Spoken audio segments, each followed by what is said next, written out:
what does democracy actually look like when your city is under fire? And how do you even cast a vote holding your ID while air raid sirens are blaring?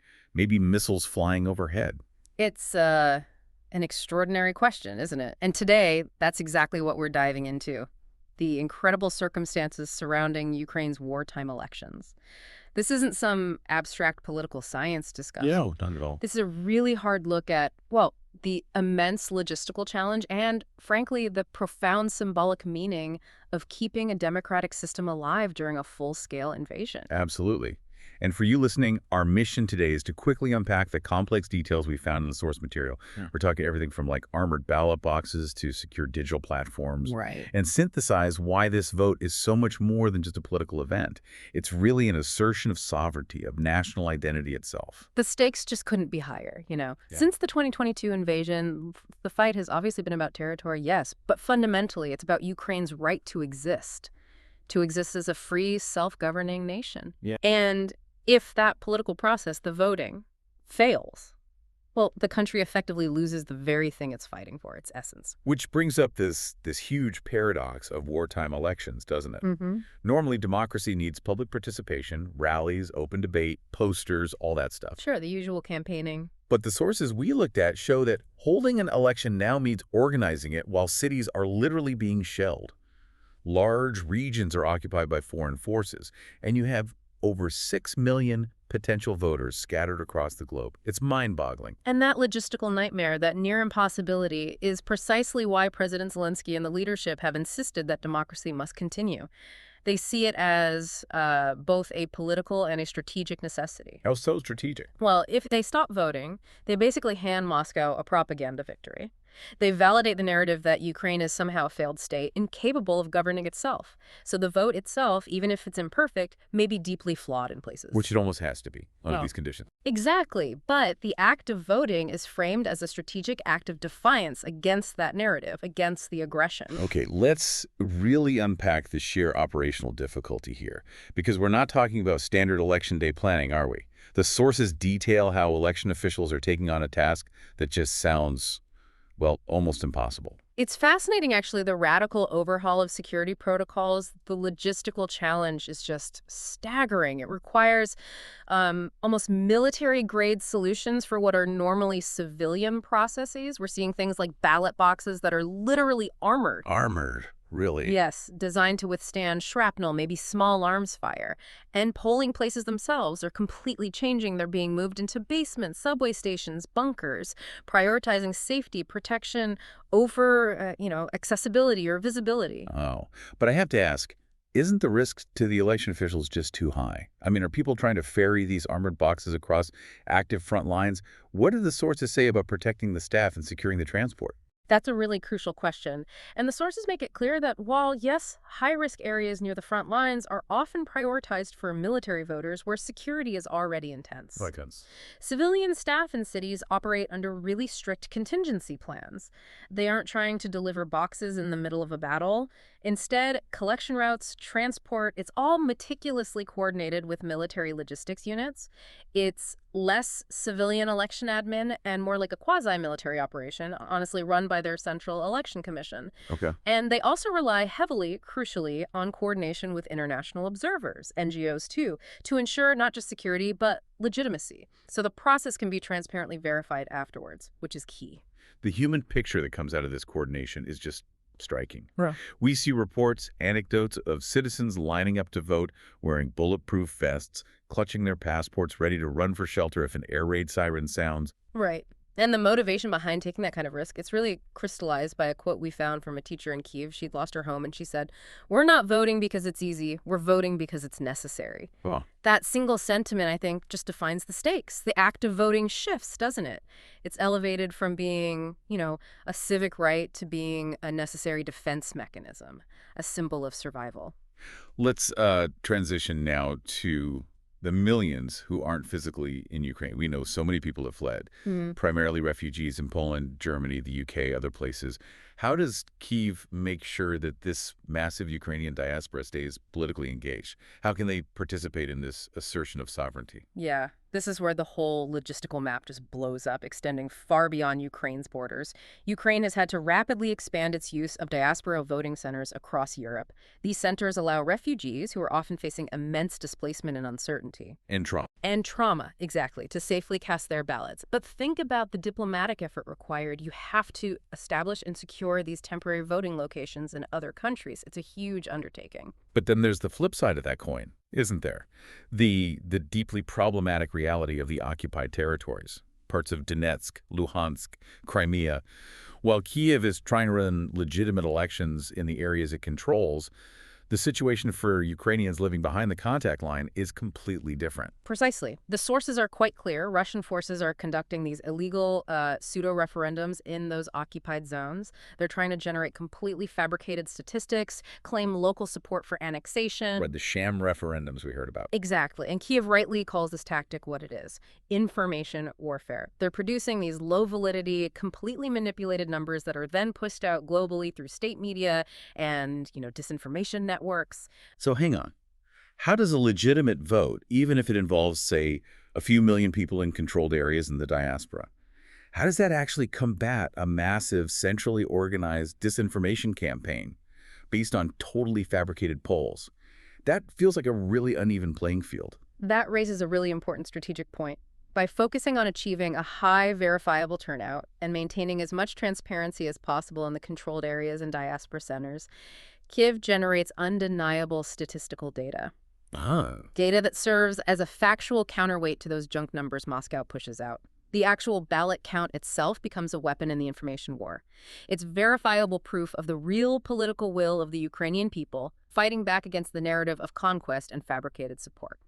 So every legitimate vote cast becomes, in a way, an act of resistance against the manipulation happening just across the line in the occupied zones. That's exactly how it's framed. And it connects to the bigger picture, too. This fight isn't just physical on the ground or informational in the news. It's happening in cyberspace as well. Ukraine is rapidly leveraging digital tools. They're testing secure online voting platforms specifically aimed at displaced citizens who just might not be able to physically get to an embassy or a consulate voting center. But digital voting, that opens up a whole new can of worms regarding security, doesn't it? Especially in wartime. Oh, absolutely.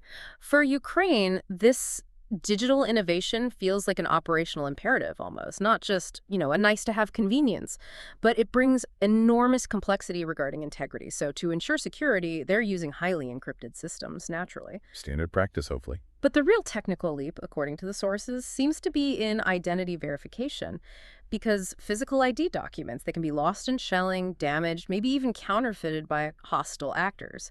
So biometric data verification is becoming key. Why specifically biometrics? Why is that so critical in a wartime scenario, especially with potential Russian interference? Well, it really tackles the spoofing problem head on. Biometric verification, fingerprint, facial recognition, whatever they're using, links the voter directly to the national database using unique physiological data. Your fingerprint is yours alone. Right. Harder to fake. Much harder. It makes it almost impossible for, say, agents in occupied zones or hostile foreign entities to spoof identification records and submit floods of false ballots remotely. It sort of bypasses the weakness of relying only on physical documents when millions are displaced and records might be compromised or inaccessible. Okay, but if they're relying so heavily on these digital tools, the cybersecurity threats must be just catastrophic. You're talking about protecting an entire national election system while under constant, sophisticated, state-sponsored cyber attack. They're critical. And honestly, Ukraine's cybersecurity units are already world-renowned, partly because they've been defending against daily serious hacking attempts aimed at critical infrastructure for years now, even before the full-scale invasion ramped up. True, they have a lot of experience, unfortunately. They do. And now they have this added monumental task protecting the entire electoral network. That means the registration databases, the verification systems, the voting platforms themselves, ensuring the digital vote remains completely untampered with. The security of the ballot box isn't just physical anymore. It's a complex coding and network defense problem managed by state cyber defense teams working around the clock. All this incredible security, this intense logistical maneuvering, It's ultimately driven by what you might call the human heartbeat of the election, right? Despite all the threats, the operational chaos, observers are reporting surprisingly high turnout. Even in zones relatively near the fighting, it demonstrates this incredible unity, this determination we keep coming back to. Absolutely. And the human stories, the anecdotes, they really bring this analysis to life. They give you those aha moments, you know.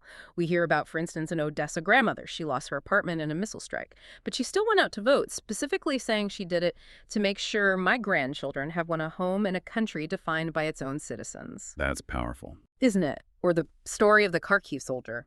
He manages to cast his ballot literally minutes before heading back to the front line, and he says, "This vote is my weapon, too."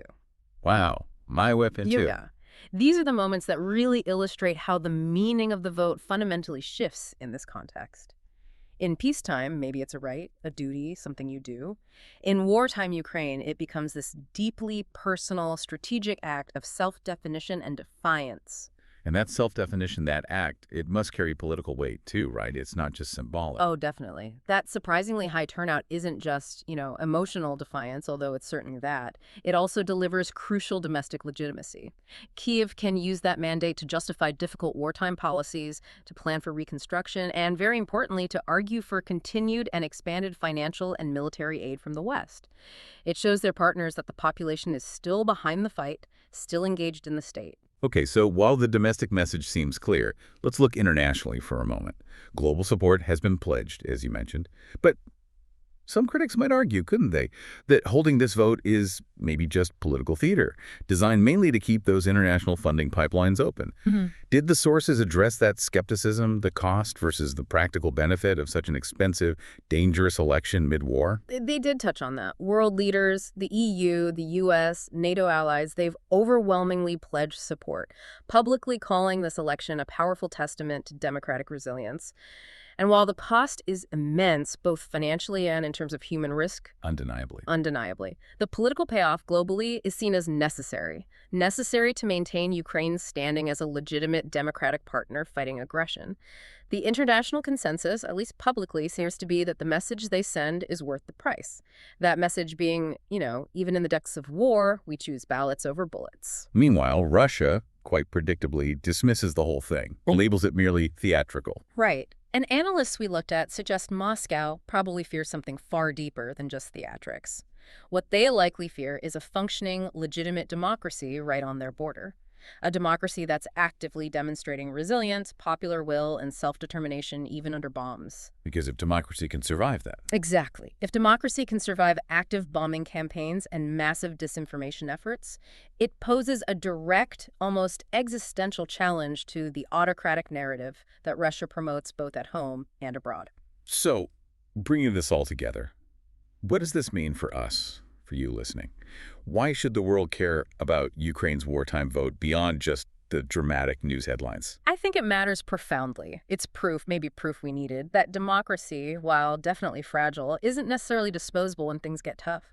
It shows the world that political will, that national identity can survive even under the most extreme, brutal pressure imaginable. A reminder, maybe. It's a stark reminder that the right to vote, something many take for granted, is actually an inherently powerful act, worth protecting, apparently, at tremendous cost and risk. And looking forward, this election, it won't end the war tomorrow, clearly not, but it absolutely will help define what Ukraine looks like afterwards.